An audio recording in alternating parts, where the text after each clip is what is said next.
Hey guys, I'm Naya and welcome back to the channel. For today's video, I decided we're gonna do another tier list because a new month is upon us, regionals are opening up again, we can see different side and main deck patterns when it comes to hand traps, so I figured why not cover all of that. And in the next video, more than likely the one after this one, it's going to be a tier list for staples. So we are going to be covering everything, but right now we're only talking about hand traps. So with that being said, let's just go ahead and get started. First of all, we're gonna cover Ash, and we are going to throw Ash directly in Staple because it's a staple card, and it has been a staple card ever since it's released almost, and it has seen some decline when it came to different formats, but not really like, you weren't exactly cutting Ash for the most part. And right now, it is seeing play like it always is seeing play, just because it's really applicable in all of the matchups almost. One reason being that the Brave engine is just running wild everywhere and you need to have a way to combat that. And this entire tier list, you will see a pattern of just me talking about how you can deal with Brave when it comes to these cards and why they are staple. Just because right now the main deck space is so tight because you need to fit in so many hand traps to even be able to compete. And that's just how it is basically. And Ash is good with that just because you can Ash, obviously the Enchantress, you can take care of Prank Kids, take care of Fiber. Just it's applicable in almost every single matchup, and that's why I think it's a staple. When it comes to Ghostbound, this is our next card, I will just move it to good because it is applicable, but not as much as the cards that are in staple and that are going to be put in the staple category. You can use it against Revolt, against Doodle or Bow Wow Abback, against DPE, against I guess Enchantress also because it adds right back from the graveyard, or it can, and that's why you can Ghost Ballad, but it's like, maybe you can dedicate some side deck slots if these are the matchups that you feel like this is going to work against, if this is the type of event you're going to, but it's not exactly one of the best cards, and that's why I think it should just go into the good category. Now the next two, we'll just cover both of them together, and is the not worth it category, sadly, for Contact C and also Retaliating C.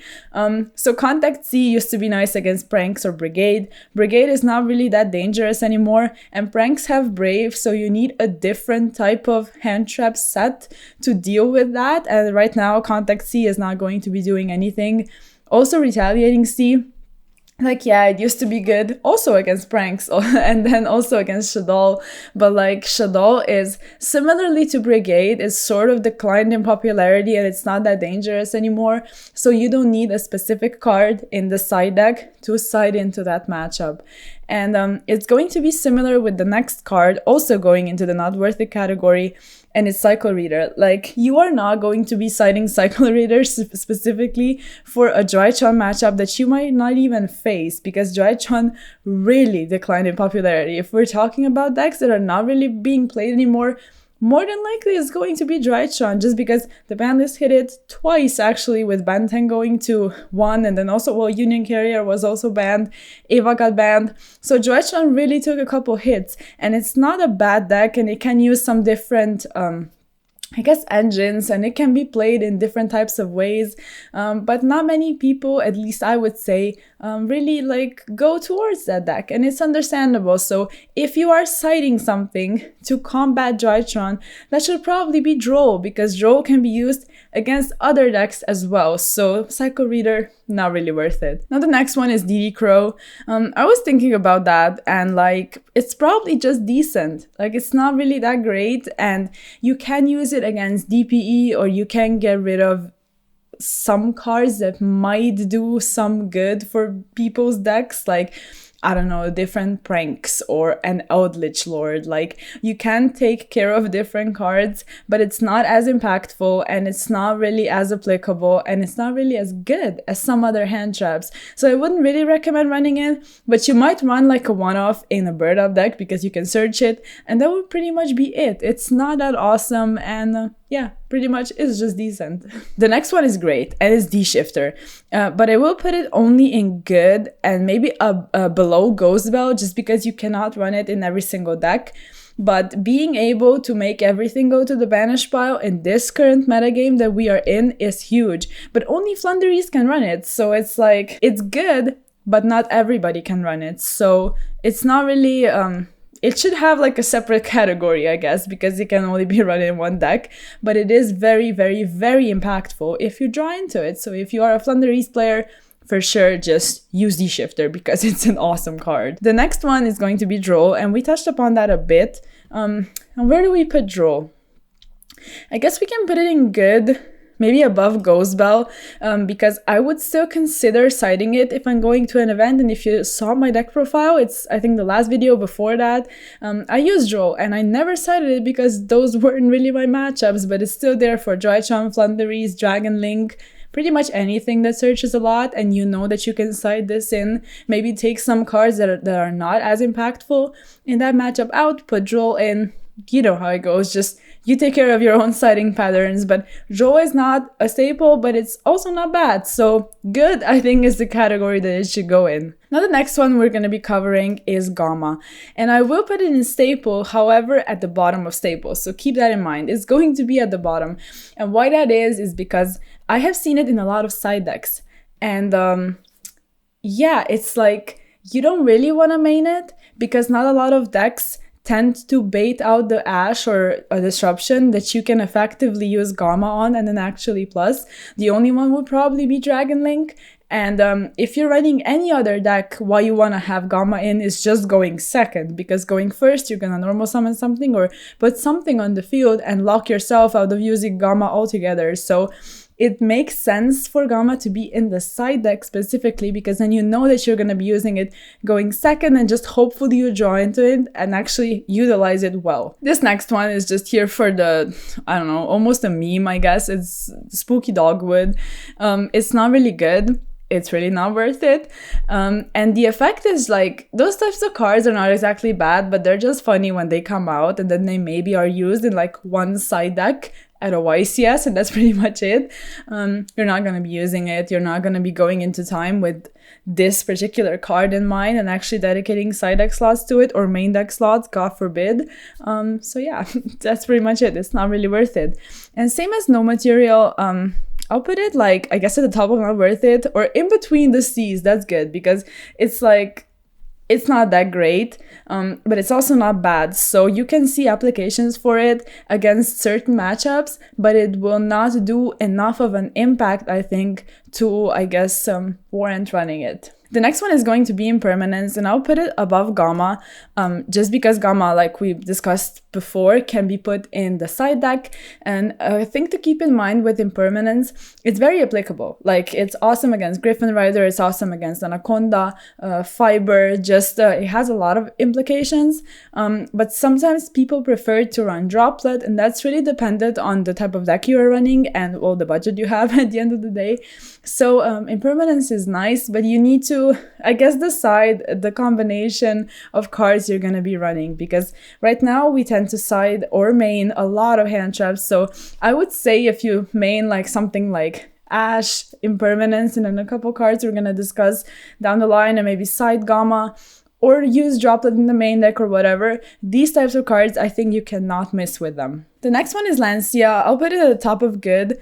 I wouldn't say it's exactly a staple, simply for the reason because I've seen a lot of side decks where people just omit Lancia altogether, because you can side or main different types of hand traps against different types of matchups, and you don't really need Lancia that badly. Like, I hope that makes sense, but it's not bad, you know. It's great against what's it called, Floowandereeze. It's great against a Brigade, Virtual World, almost anything Brave. But sometimes you will not even have space to put it in because you have so many cards to already have against a certain matchup, and maybe you're not even expecting these types of decks and just tend to side something else. Not every single deck can afford to run every single card. So taking all of that into account, I think Lancia is an awesome card. I will probably side it like every single time, but to each their own. So that's why it is at the top of good, and you can decide for yourself. The next one is Skullmeister. It's, I mean, I guess it's decent. I'll put it in decent, and I will legit just tell you the same reasoning as for DD Crow. it's not bad. It's applicable against, I don't know, like, I can count on the fingers of like one hand the types of stuff that Skullmeister would be applicable against. And it's really not that awesome. Like, it used to be cool when prank kits ran wild, like before, when Meow Meow was still at 3, because you didn't have a way to chain block the first prank kit. So you would Ash, Gamma, or Skullmeister the first prank kit and you'd be good. But right now, when they can chain block it with Fateful, it's not even that great. Maybe you can use it against something like Phantom Knights, but that's not really being played almost at all. And then a couple other scenarios you could use it, but that's pretty much it. So it's only decent. The next one is going to be Ghost Mourner. It's also decent, but it's maybe like, I guess, at the top of decent or between DD Crow and Skullmeister, because it's not bad. And the reason why is this card is worded differently. It doesn't say quick effect, so you need to use it immediately on your opponent's effect. And what I mean by that is, if you are the turn player, you can only effectively use it when they are using something like a mandatory effect, which Scythe is. So you can Ghost Mourner Scythe and you're good, you're happy, and everything is cool. But it's still a bit worse than Veiler, definitely worse than Impermanence, because it is only on special summon. And like I said before, it's not a quick effect. So if you are the turn player, you cannot use it to negate something that your opponent is triggering because you get the priority. Like, I will not get really in depth in this because it's not really that worth running anyway, but it's something to keep in mind. It's only really awesome against mandatory effects on your turn. If it's your opponent's turn, then it's whatever. It's almost like a Veiler. But it's still worse because it's only in the special summons, so I wouldn't really consider it. But if you have the space, or if you don't want to run Veiler, then it's all good. The next one is Nibiru, and it's definitely a staple. I will put it, let's see. I think I'll put it below Ash, because Ash is still Ash. And Impermanence is like below Nibiru because you can still use Droplet and everything we discussed before, like all of that reasoning.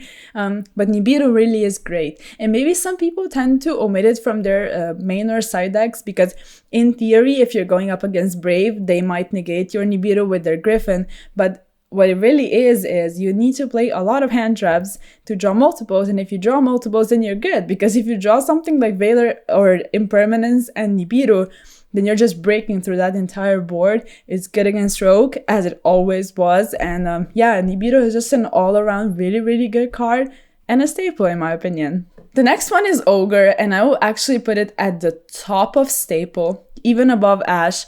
It overperforms against almost every single matchup that's really competitive right now, and it just hinders Brave. It deals with Griffin if you're pushing maybe a second, like if you have something like E-Tally, then you really force it, and overall it's just awesome. Like, you can even Ogre something like Doodle if they rearrange their chain links differently, or just it really comes up in situations where you really plus off of it in card advantage and overall just game state advantage. And yeah, I think it's an all-around really good card. Phantasma is not really worth it right now. You know, people are link summoning, but link summoning is not as prevalent as it used to be, so it doesn't really make sense to run it. Ghost Reaper and Winter Cherries is interesting. I'll put it at the top of decent because it's like, it's nice and you can cite it because there are a couple, I guess, not boss monsters, but like the best monsters of people's extra decks for different types of archetypes. But it's not really, I don't know if it's worth dedicating the extra deck slots, the side deck slots, but you could argue that because you can hinder an archetype by just banishing something that they really rely on in the extra deck. So it's bottom of decent, bottom of good, top of decent, somewhere in between. It's not bad. That's what it is. It's not bad. Now the next one is a staple for sure. I'll put it, I guess, maybe over here.